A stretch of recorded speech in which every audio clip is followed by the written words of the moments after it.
So guys, panibagong araw to guys, panibagong vlog na naman tayo. Ito yung bisikleta natin, yung secret weapon natin. So babike tayo ngayon guys. So ang target ko is doon sa Seacliff Bridge. So matatandaan nyo yung last previous vlog ko na yung pumunta ako sa Bald Hill. May bridge doon na parang nagpormang S. So yan ang pupuntahan natin doon guys. Medyo not the same place but almost dito na tayo sa Sutherland train station. So ang sasakyan natin is available is for waterfall. 1 minute na lang guys. So ayan na, papunta na dito. So from waterfall sasakay tayo na papuntang Cold Cliff or let me see, Scarborough. So from there, pag dumating tayo sa Scarborough, mag-bike na yung papunta dun sa Seacliff Bridge. Yan guys, nandito ng train ko guys. So guys, nandito na tayo sa Cold Cliff. Yan. So it's about 27 minutes walk. So that means ano yan guys, sa pagbibisikleta natin mga siguro mga I think 10 minutes. Let's see. Problema ito, mabigat to siya. Then iakyat natin dyan sa footbridge, you know, yan, para makatawid tayo sa kabila. So ito na tayong gigi.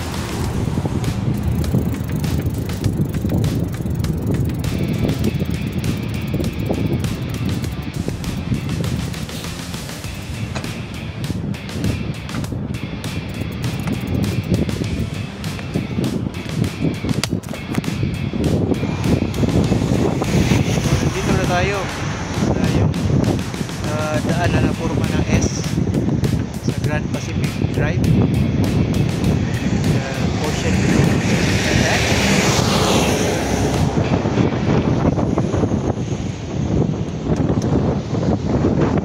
So guys, meron para rock banda. So from the station makikita nyo yung rock pool. Hindi ko lang dinaanan pero bala kong balikan ngayon. So, pero punta muna tayo sa destinasyon natin, yung bridge na ito. Yan. So lalakarin natin hanggang sa dulo. So ito yung location guys. Ayan, sa baba makikita nyo mga bato-bato, cliff. Yan, ocean dyan sa baba. Kasi grabe ang ganda ng nature guys. So pwede ka pala bumaba doon banda. Yan, may daanan baba eh. So, yan. Ngayon is Friday, wala masyadong turista eh. Baka bukas. Yan o. So dito tayo dadaan sa lane na to, punta doon sa kabila. Yun yung bridge na forma ng S. So tahan natin yung sa baba guys. Yan o.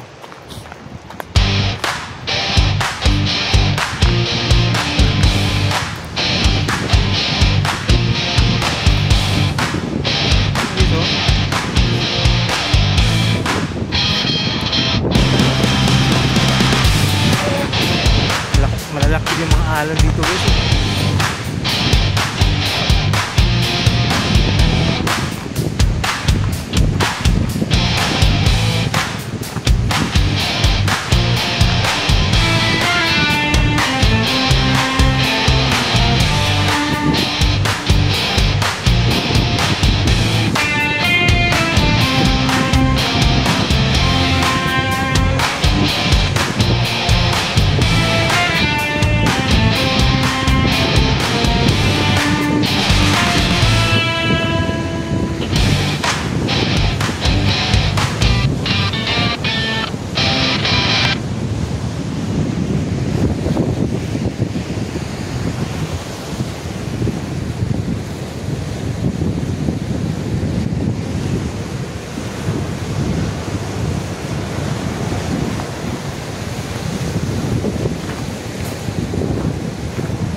Yan yung mga waves guys.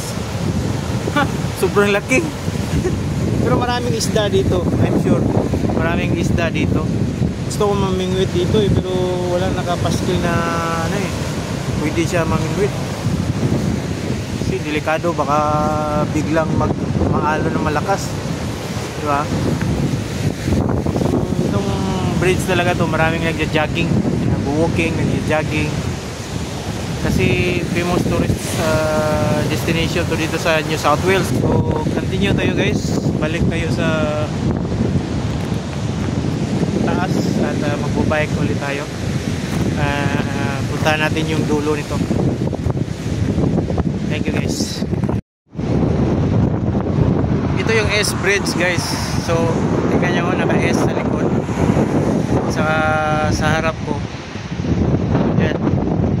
Ito yung S na part pala, pero yung dinaanan natin kanina is same lang dito. So ayan sa likod. Ayan guys.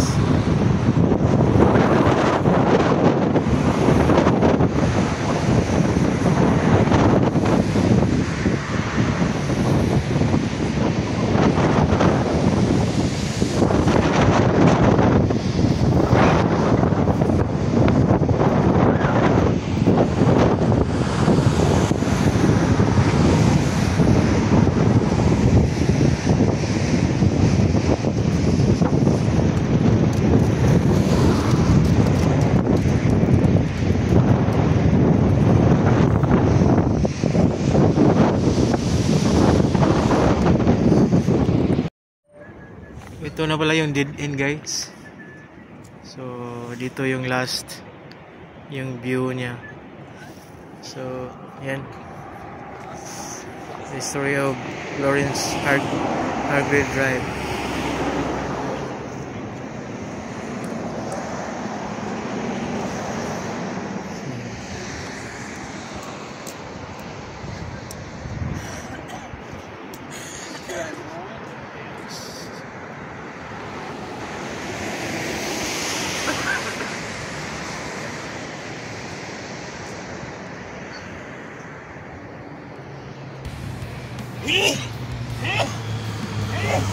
So galing tayo dyan, galing tayo nun sa dulo, punta dito. Ito na yung last. Dito na, maraming mga turista dito. So ayan guys, babalik tayo dun sa kanina. Then from there, titingnan natin yung rock pool dun. May rock pool dun sa baba eh. So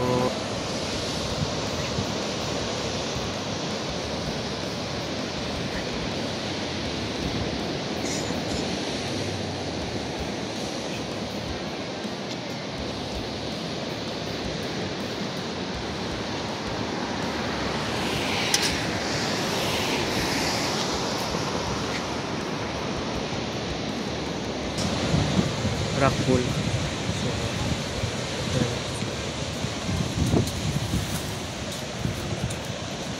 ayan, naliligo dito. Marami din sila. So, pool din.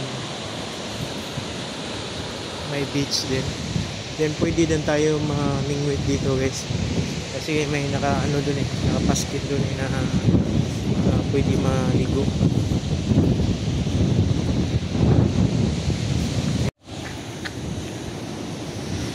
So doon tayo sa likod nito guys, galing yung bridge. So daanan na din to siya. Yan.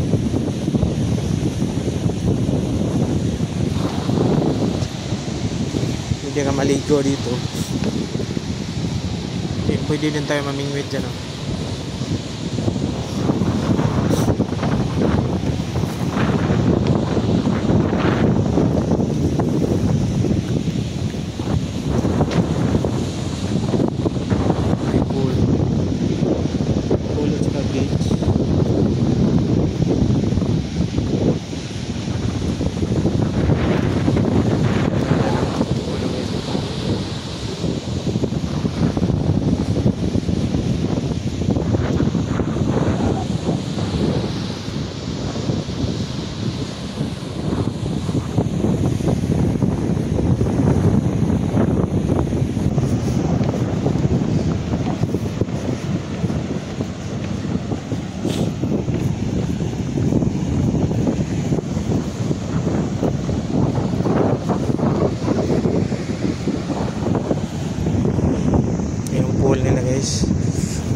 Dito maganda fishing on the rocks dito. You know.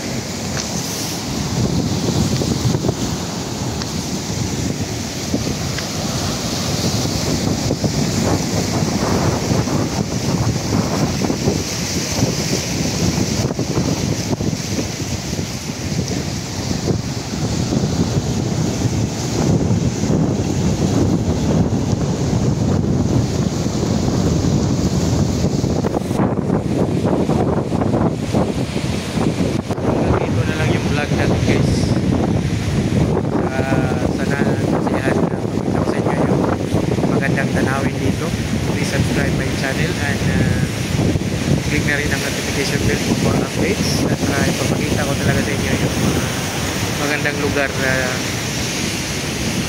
pwede mong puntahan na libre dito sa New South Wales.